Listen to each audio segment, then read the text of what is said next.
महाड तालुक्यातील सव परिसरात घडलेल्या भीषण अपघातात भरधाव स्विफ्ट कारच्या धडकेत 8 वर्षाची चिमुकली शरण्या अक्षय दवंडे हिचा जागीच अंत झालाय। ही घटना 10 जानेवारी रोजी दुपारी सुमारे 1:30 वाजण्याच्या सुमारास घडली असून त्यामुळे संपूर्ण परिसरात हळहळ व्यक्त होत आहे। MH04AF 9490 क्रमांकाची स्विफ्ट कार चालवत असलेला फरहान अब्दुल कादिर ताजीर राहणार अप्पर तुडील यानं रस्त्यालगत असलेल्या शरण्या हिला जोरदार धडक दिली। अपघातानंतर आरोपी चालक घटनास्थळावरून पळ काढण्याचा प्रयत्न करत असताना स्थानिक ग्रामस्थांनी त्याला पकडून पोलिसांच्या स्वाधीन केलं। दरम्यान आरोपी विरोधात तात्काळ गुन्हा दाखल करावा या मागणीसाठी सव परिसरातील संतप्त ग्रामस्थांनी महाड शहर पोलीस ठाण्यात धाव घेतली। यावेळी मोठ्या संख्येनं जमलेल्या ग्रामस्थांनी पोलीस ठाण्याला घेराव घालत आरोपीला ग्रामस्थांच्या ताब्यात देण्याची मागणी केली। त्यामुळे काही काळ तणावाचं वातावरण निर्माण झालं। परिस्थिती नियंत्रणात आणण्यासाठी पोलिसांचा सौम्य लाठीचार्ज करावा लागल्याची माहिती महाड पोलीस ठाण्याचे निरीक्षक रमेश तडवी यांनी दिली। सध्या परिसरात पोलीस बंदोबस्त वाढवण्यात आलाय। या घटनेमुळे सव परिसरात शोककळा पसरली असून निष्पाप चिमुकली सोबत घडलेल्या अघटित घटनेने हळहळ व्यक्त होत आहे।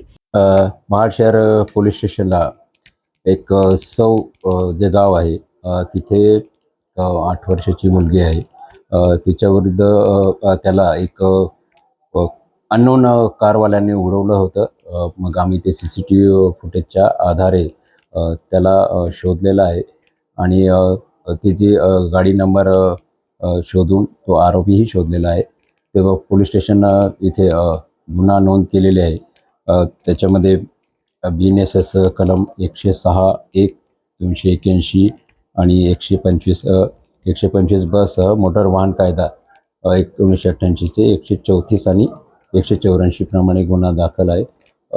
पुढील तपास करीत आहोत। पोलीस स्टेशनच्या समोर 50-60 जे लोक आलेले होते।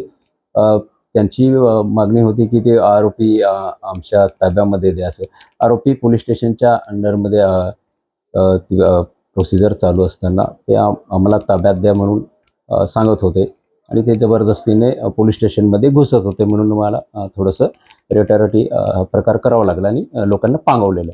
वादळवारा लाईव्हसाठी अमोल कुमार जैन, अलिबाग। नवी मुंबई व रायगड जिल्ह्यातील ताज्या बातम्या आणि घडामोडींसाठी सबस्क्राईब करा वादळवारा लाईव्ह चॅनल आणि दाबा बेल आयकॉन।